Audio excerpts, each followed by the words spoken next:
जय हिंद दोस्तों। अभी अभी ईरान के अंदर से बहुत बड़ी और ब्रेकिंग खबर सामने आ रही है। ईरान के अंतरिम सुप्रीम लीडर अली रजा अराफी को मार गिराया है और ये दावा अमेरिका के पूर्व एनएसए माइक फ्लिन ने किया है। कल ही सुप्रीम काउंसिल का सदस्य बनाया गया था अली रजा अराफी को, लेकिन इजराइल के तरफ से ऐसा अटैक किया गया ईरान के अंदर कि ईरान अंतरिम सुप्रीम लीडर अली रजा अराफी पूरी खत्म हो गए हैं, मिट्टी में मिल गए हैं। इस खबर के बाद से ईरान के अंदर एक कोहराम सा माहौल बना हुआ है, भगदड़ मची हुई है, उथल पुथल मचा हुआ है। ऐसी उम्मीद ईरान को नहीं थी और जो टॉप कमांडर्स की लिस्ट में थे उसको भी अमेरिका और इजराइल ने मार गिराया है। लेकिन इजराइल के तरफ से और अमेरिका के तरफ से ईरान के अंदर एक और बड़ा अटैक किया गया है और उस अटैक के कारण ईरान के अंदर जो कोहराम मचा हुआ है उससे कहीं ज्यादा, एक्सपेक्टेशन से कहीं ज्यादा बगावत का मंजर आ गया है। और खबर यह आ रही है कि कम से कम 1000 से ज्यादा ठिकानों पे ईरान के अंदर भारी बमबारी हुई है और उस बमबारी में ईरान की बहुत ही क्षति हुई है। ये पूरा मामला है दोस्तों कि अमेरिका चाह रहा है कि ईरान किसी तरीके से सरेंडर बोल दे और इस सरेंडर ना बोलने की जिद के कारण ईरान के अंदर कोहराम मचा हुआ है। खामनेई को निपटाया, ईरान के सुप्रीम लीडर को निपटाया इजराइल और अमेरिका ने मिलकर के। अमेरिका ने उम्मीद जताई थी कि हो सकता है कि अगर खामनेई को निपटा दूंगा तो सरेंडर बोल देगा ईरान, लेकिन ईरान की तरफ से स्टेटमेंट जारी किए गए कि आप कुछ भी कर लो, इजराइल कुछ भी कर ले, लेकिन सरेंडर नहीं बोलूंगा। जिस कारण से अमेरिका दे दनादन बैलिस्टिक मिसाइलें, ड्रोन दनादन ठोके जा रहा है ईरान के अंदर। इजराइल भी दे दनादन ठोके जा रहा है ईरान के अंदर, लेकिन ईरान पूरी जिद में है कि चाहे कितना भी ठोको तुम, हमारे धूल निकाल दो, परखच्चे उड़ा दो ईरान के, लेकिन सरेंडर नहीं बोलने वाला हूं। लेकिन जब तक ईरान सरेंडर बोलेगा नहीं तब तक रिजिम चेंज कैसे होगा? और अमेरिका इसीलिए दबाव बना रहा कि सरेंडर बोलो तब जाकर के अपने हिसाब से वहां पे सत्ता बनाऊंगा। पूरा खेल वहां के मटेरियल्स का है, पूरा खेल वहां के ऑयल का है, वहां के रिसोर्सेस का है। न्यूक्लियर तो बस एक बहाना है, वो तो असल में मुद्दा है, बहुत बड़ा मुद्दा है, इजराइल के लिए बहुत बड़ा टेंशन है। अमेरिका ने सोचा कि खामेनेई को निपटा दूंगा तो रिजिम चेंज हो जाएगा, लेकिन अली रजा अराफी को ईरान का अंतरिम सुप्रीम लीडर बना दिया। अब यहां पर अमेरिका और इजराइल ने मिलकर के अगर अली रजा अराफी को निपटा दिया है और यह दावा माइक फ्लिन ने किया है, तो इसका मतलब यह है कि ईरान के अंदर पूरी तरीके से रिजिम चेंज करना चाहता है अमेरिका। वो नहीं चाहता है कि वहां पे ईरान के कोई अधिकारी लीड करे। अमेरिका नहीं चाहता है कि ईरान के अंदर वहां के कमांडर्स वहां के सिस्टम को चलाए। अमेरिका चाहता है कि मेरे हिसाब से ईरान चले, क्योंकि जिस तरीके का समर्थन ईरान में ईरानी दे रहे हैं बेंजामिन नेतन्याहू को और ट्रंप को, इससे तो यही पता चलता है कि ईरान की जनता ईरान सरकार से कहीं ज्यादा सपोर्ट इजराइल और अमेरिका को कर रही है। अभी जो 1000 से अधिक ठिकानों पे बमबारी की खबर सामने आई है, इससे पूरा ईरान दहल उठा है। लोग सड़कों पे हैं, घर में कम, अपनी जान बचाने के लिए उथल पुथल हो रही है, लोग इधर उधर भाग रहे हैं। और बड़ी खबर दोस्तों ये भी सामने आ रही है कि ईरान के कम से कम 10 शहर को निशाना बनाया है इजराइल और अमेरिका ने।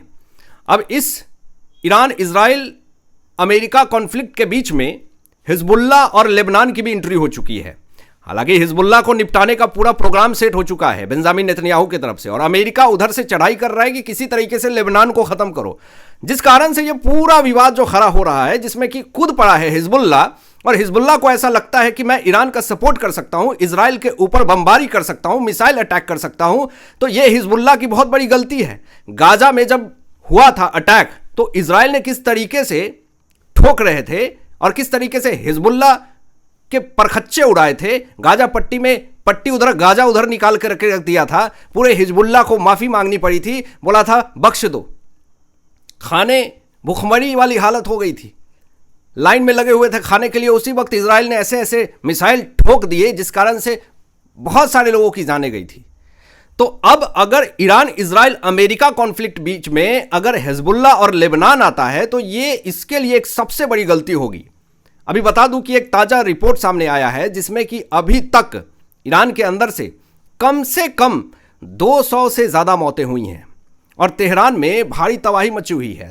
पहले भी ट्रंप ने यह धमकी दी थी कि तेहरान को जला देंगे, तुमने अगर न्यूक्लियर बनाया, तुमने अगर न्यूक्लियर बनाने की कोशिश भी करी तो पूरे तेहरान को खत्म कर देंगे। और वही चीजें हो रही है, लेकिन इस चीज को ईरान ने नजरअंदाज किया, सारा अपना फाइनेंशियल लगा दिया न्यूक्लियर बनाने में। वहां की अर्थव्यवस्था पूरी धड़ाम से नीचे गिरी, करेंसी धड़ाम से नीचे गिरी, कोई फर्क नहीं पड़ा। ईरानी सरकार के खिलाफ ईरानी जनता सड़कों पे आ गई, विरोध करने लगी कि ये खामेनेई जो है वो पूरी तरीके से ईरान को तबाह किया हुआ है, जिस कारण से बहुत सारे लोग सड़कों पे आ गए। तो आज जो तेहरान जल रहा है, किसकी गलतियों की वजह से जल रहा है? वहाँ की सरकार की वजह से, वहाँ की नीतियों की वजह से, वहाँ की जो बनाई नियम है उसकी वजह से। स्कूल पर मिसाइल दागी गई, ईरान की तरफ से एक भारी बचाव करने की कोशिश करी गई, लेकिन इजराइल ने जब मिसाइल दागा तो स्कूल पूरी तरीके से तहस नहस हो गया, भारी नुकसान हुआ, जिसमें 180 छात्रों की जान चली गई। ये भी खबर सामने आई है।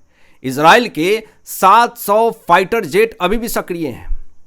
ऐसा नहीं सोचे ईरान की खामेनेई खत्म हो गए तो अब नॉर्मल हो गया सिचुएशन।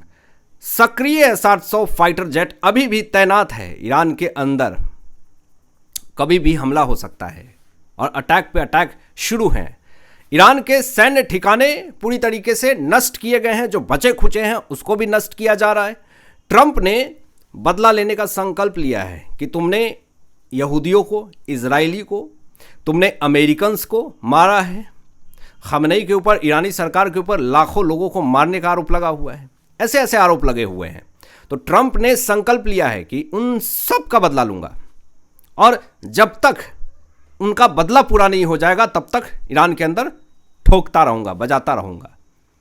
अभी एक बड़ी खबर दोस्तों सामने आती है कि दावा भी किया था ईरानियों ने, ईरानी अधिकारी ने, कि हमने 560 अमेरिकन्स को घायल किया है, मार भी दिया है।